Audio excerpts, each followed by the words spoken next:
Imagine walking into your office on a normal Monday morning. You've got your coffee in hand, you're mentally preparing for the week, completely oblivious to the fact that your career is about to be systematically destroyed. Today, we're unpacking a really intense explainer of a workplace drama where a quiet, incredibly high-performing employee is framed for the ultimate corporate sin.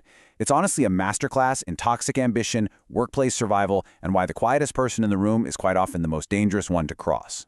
The nightmare actually begins at 8:17 a.m. Monday morning starts with just absolute sheer panic when the final Lamora client strategy deck lands. But it doesn't land with a client, it doesn't land with legal, it lands right in the inbox of their biggest competitor. Now, this wasn't just some regular file, right? The team had spent 3 agonizing weeks bleeding over this deck. By 8:24 a.m., the 34th floor is practically a crime scene with keyboards. People are whispering, the Slack channels have gone dead silent, and all eyes are burning a hole straight into the back of one person, Maya Reed. And here is exactly why everyone was staring at her. The devastating email was sent at exactly 11:58 p.m. on Friday night. The sender? Maya's account. One attachment. No message. No weird typos. Just a clean, devastating leak. Maya is sitting there staring at her laptop like it has personally betrayed her. The evidence seems completely absolute. But, the easiest lie to believe is always the one built around a few carefully selected facts. To really understand why Maya was targeted for this, we have to look at the dynamic of this specific office. Maya is your classic quiet professional. She's the one who fixes things before they break, she stays late, she meticulously documents her work. And then there's Ryan Cole. Ryan is the guy who polishes other people's ideas and plays the political game like a pro. Earlier in the year, Ryan literally stole Maya's work to secure a promotion that absolutely should have been hers. Maya never retaliated, but she also never forgot. And unfortunately, neither did Ryan. Maya was the perfect scapegoat because she was quiet, and the office was already so used to seeing her get passed over. So Maya gets quickly pulled into this high-stakes HR meeting in Conference Room B. The account director, the VP, HR, and, how convenient, Ryan are all there. In this suffocating, windowless room, Ryan immediately seizes the narrative. He uses Maya's justifiable frustration over that stolen promotion to paint her as a bitter, disgruntled employee seeking revenge.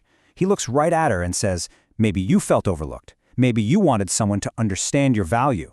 It's brilliant, frankly, in a deeply toxic way. He isn't just making a wild accusation, he is crafting a very compelling story. And as anyone in corporate life knows, whoever controls the first story usually controls the room. But here's the thing about Maya. She doesn't shout, and she doesn't break down. Instead, she presents a glaring, undeniable gap in the timeline between her exit and the crime. She states her facts so clearly. She logged off at 9:07, her security badge swiped out of the north elevator at exactly 9:12. She even pulls up her rideshare receipt from 9:16. The email went out at 11:58 p.m. She tells the room point blank, someone used my account. But the room just stays cold. The narrative has already set like concrete. Predictably, Maya's access is suspended. Her meetings vanish from the calendar. She is officially a ghost in her own company. But then, a quiet ally emerges. Ethan from IT quietly steps in and launches a procedural investigation. While Maya is suspended, Ethan discovers something huge. The rogue login happened locally, on the floor. Specifically, it pinged from Conference Room C at 11:54 p.m. This is a massive break. The email didn't come from some remote hacker or Maya's home Wi-Fi. It came from inside the house, just 4 minutes before the file was sent.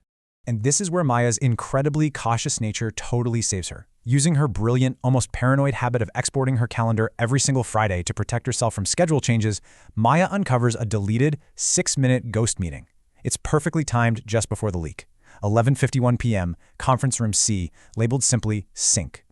Whoever framed her hadn't just used her machine, they had meticulously staged a digital footprint, trying to make it look like she was physically sitting in that room. Recognizing that the pressure is suddenly mounting, Ryan corners Maya in the pantry.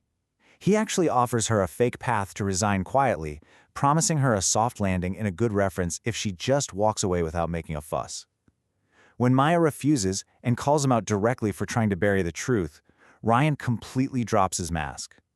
With this quiet, arrogant confidence, he looks at her and says, "Truth is not enough in a room full of people who already chose a version." He is utterly certain that his fabricated story has already won the day. This leaves Maya facing a terrifying reality. I mean, think about it. How do you prove your innocence when the truth literally has no witnesses? The calendar export is a nice breadcrumb, sure, but it's an artifact, not a smoking gun. The executives have already made up their minds that she is a bitter, disgruntled employee. She is completely isolated, standing right on the edge of career ruin with a room full of powerful people ready to push her off. But just when it seems absolutely hopeless, an unbelievable twist emerges. Maya messages Ethan from IT, asking if he remembers a recent technology test they ran. Suddenly, Ethan realizes something huge. A paused smart transcription pilot was still quietly recording audio in conference room C. 2 months earlier, leadership had paused this AI summary tool because, well, people hated it.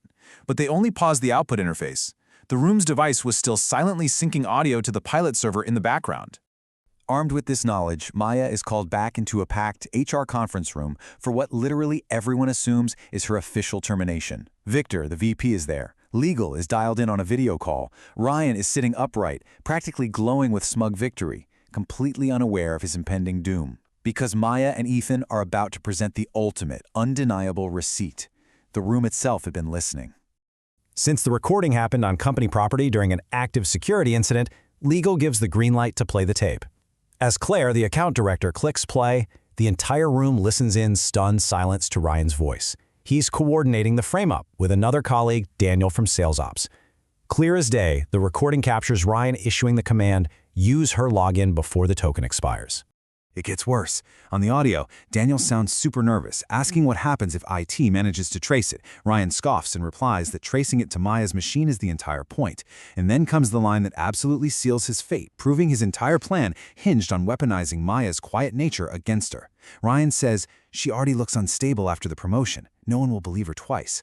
The silence that followed in that conference room, I mean, you can probably imagine it. It wasn't just awkward corporate silence. It was a heavy, deeply human silence. Ryan's face completely drains of color. The corporate justice here is just swift and absolute. Ryan is removed from the building by security at exactly 6 p.m. By 6:15, his profile is completely wiped from the company directory. Daniel gets a visit from security about 10 minutes later. And the best part?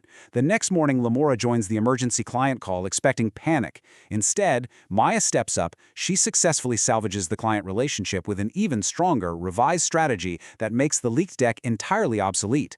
The client is thrilled, and Maya takes full control. So, what does this all mean? The ultimate takeaway from this explainer is a profound lesson in workplace survival.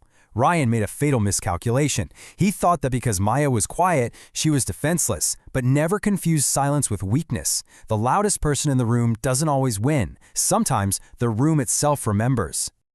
Maya survived because she built a quiet, impenetrable defense mechanism of timestamps, files, and receipts that could withstand the loudest, most toxic office politics.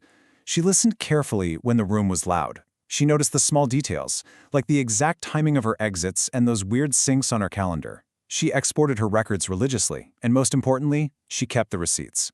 When the emotional narrative turned completely against her, she relied on cold, hard data. As we wrap up this intense corporate saga, I really want you to remember this powerful thought about facing toxic ambition. Sometimes silence is just someone building a record strong enough to survive the noise. Betrayals happen. People will absolutely try to take credit for your work, and yep, some will even try to make you the scapegoat to cover their own tracks. So I want you to consider your own workplace environment and ask yourself this final question. When the narrative turns against you, and it might, will you have the evidence to let the room speak for you? Are you making the noise, or are you keeping the receipts? Thank you so much for unpacking this incredible story with me. Protect your work, back up your timelines, and never, ever underestimate the power of a quiet professional. I'll see you next time.